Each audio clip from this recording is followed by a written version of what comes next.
नमस्कारम। अभी रायपुर में हुई धर्म संसद में एक संत कालीचरण दास महाराज जी द्वारा एक बयान के कारण बहुत ज़्यादा मीडिया में और राजनीतिक गलियारे में तूल पकड़ा हुआ है, हंगामा मचा हुआ है। तो उन्होंने द वर्जिन सैंडविच को हरामी कहकर संबोधित किया है। तो इस बात पर बहुत ज़्यादा हंगामा और हर कोई उन्हें एक ऐसी दृष्टि से देख रहा है जैसे कि उन्होंने पता नहीं कौन सा बड़ा अपराध कर दिया हो।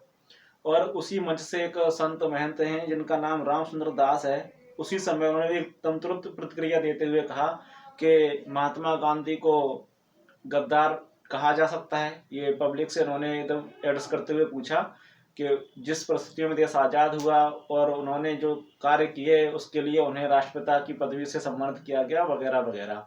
और हर तरफ एक इस तरह से इसे हवा बना के पेश किया जा रहा है कि जैसे कि मोहनदास करमचंद गांधी कोई एक व्यक्ति ना पता नहीं क्या भगवान हो गया हो और उसके बारे में पता नहीं कौन सी बड़ी आपत्तिजनक बात कह दी हो, सिर्फ एक हरामी शब्द के कारण ये सारा। तो मैं यहाँ उनके प्रश्न का उत्तर दे दूं।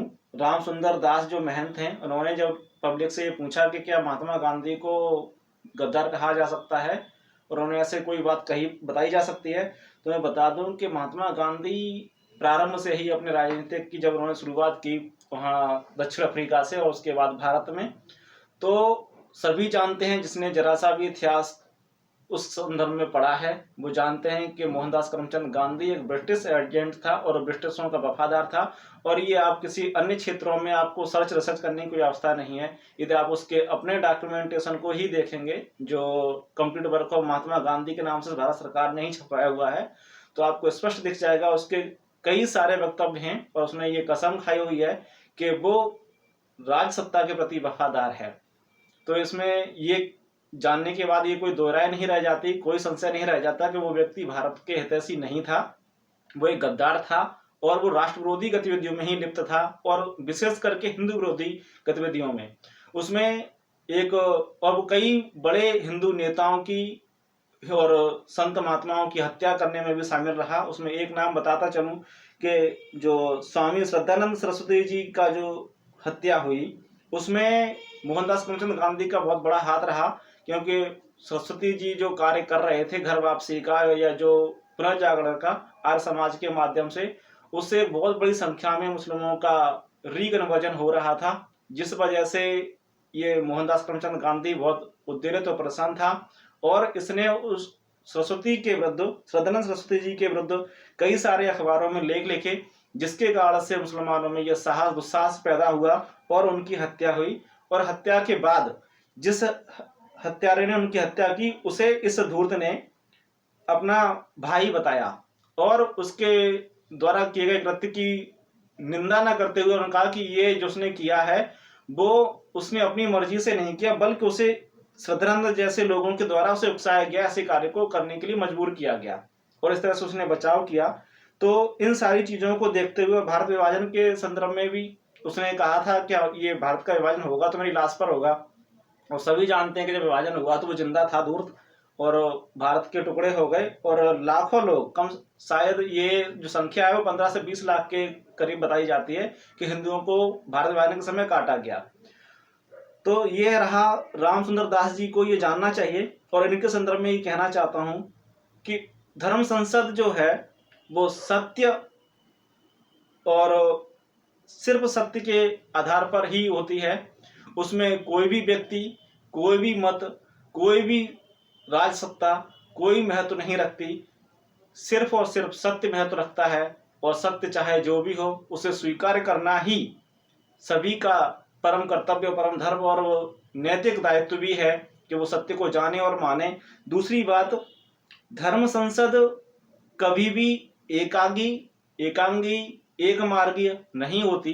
धर्म का मतलब ही यही है, उसका सारांश ही यही है कि वो संपूर्ण समाज की संपूर्ण परिस्थितियों में संपूर्ण बाधाओं, विषमताओं और सभी समस्याओं पर एक साथ विचार करने का एक माध्यम है, जो एक प्राचीन परंपरा है। ये कोई नई घटना नहीं है धर्म संसद का आयोजन। तो ये कहना कि इस मंच से ये गलत है, ये सही है, ये नहीं होना चाहिए, ये होना चाहिए, ये पूरी तरह से बेतुका और बेहुदा है।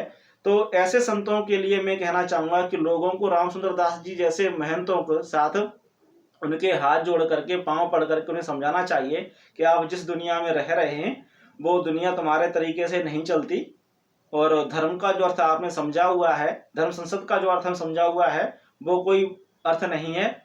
और उन्हें धर्म की वास्तव में परिभाषा और वर्तमान समाज की परिस्थितियों से अवगत कराएं, और न माने तो उन्हें जुतियाएं, क्योंकि उन्हें उस संत के चुरा से बाहर करने का तो कोई औचित्य नहीं बनता है, क्योंकि वर्तमान में ज्यादातर जो संत भेष में हैं वो ऐसे ही नपुंसक ही मिलेंगे आपको। वो ना स्वयं कुछ करते हैं, ना कोई दूसरा कोई कुछ करेगा तो उसे करने नहीं देते। तो यही है कि जहां तक हो सके उन्हें समझाएं, उनके हाथ पांव जोड़ करके, और जब ना समझे तो उन्हें जुतियाएं। दूसरी बात, कालीचरण दास जी ने जो कहा वो आप कह सकते हैं कि भाषा की एक मर्यादा होनी चाहिए, ठीक है, मर्यादा होनी चाहिए, लेकिन आपको ये भी पता होना चाहिए कि एक ऐसा व्यक्ति जो हत्याओं का संरक्षण करता है, हत्यारों का संरक्षण करता है, हत्याओं को उकसाता है, हिंदू धर्म के विरुद्ध कार्रवाइयां करता है, और देश के विरुद्ध भी उसने षड्यंत्र किए, और यहाँ तक के छत्रपति शिवाजी महाराज, स्वामी दयानंद सरस्वती जी, स्वामी विवेकानंद जी, महाराणा प्रताप जैसे महान पुरुषों को उसने अभद्र शब्दों का प्रयोग किया उनके प्रति, उनके लिए। ऐसे व्यक्ति को हरामी कहना मुझे तो नहीं लगता कहीं से कहीं गलत है। दूसरी बात, धर्म संसद का अपमान मोहनदास करमचंद गांधी को हरामी कहने से तो नहीं होता, लेकिन उस व्यक्ति को महात्मा और संत कहने से जरूर उस मंच का, उस संसद, धर्म संसद का अपमान हुआ है और होता है।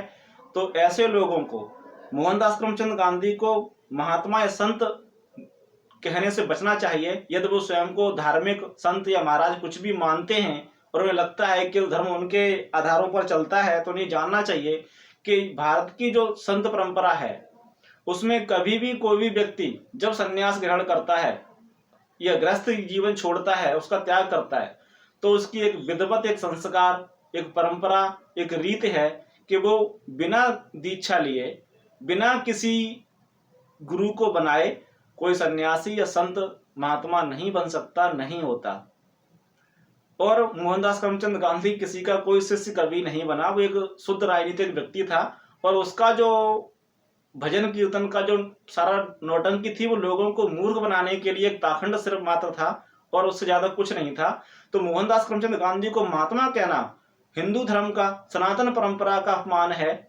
उसे संत मानना, उसे राष्ट्रपिता कहना पूरे देश का, इस भारतवर्ष का अपमान है, क्योंकि भारत एक सनातन राष्ट्र है, इसका कोई बाप नहीं हो सकता। भगवान राम, भगवान कृष्ण इस भूमि की संतानें हैं, तो ये धूर्त इसका बाप कैसे संभव है। तो ये बातें ध्यान रखनी चाहिए कि मोहनदास करमचंद गांधी जैसे निकृष्ट पुरुष को, जो शुद्ध राजनीतिक पाखंडी धूर्त था, जिसकी वजह से भारत को, विशेष करके हिंदू समाज को अनेक कष्टों को झेलना पड़ा, और एक कभी न पूर्ति होने वाली क्षतियों के साथ भारत आज विखंडित रूप में आपके सामने है। आज के लिए इतना ही। नमस्कार।